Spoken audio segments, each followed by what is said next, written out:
सवाल नंबर 1 है, कौन सी खुराक को सफेद जहर कहा जाता है?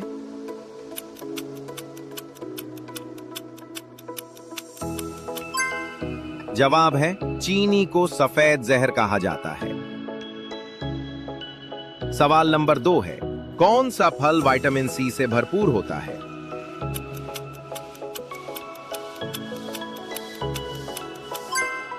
जवाब है संतरा विटामिन सी से भरपूर होता है।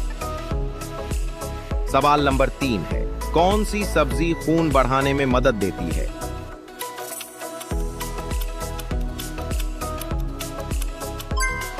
जवाब है पालक खून बढ़ाने में मदद देती है। सवाल नंबर 4 है, कौन सी खुराक पहले पैसों के तौर पर इस्तेमाल होती थी?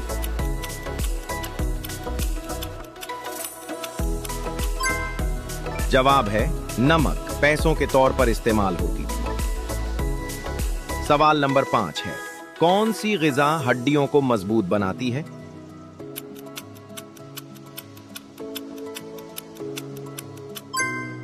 इस सवाल का जवाब अपनी जहानत से कमेंट बॉक्स में दें।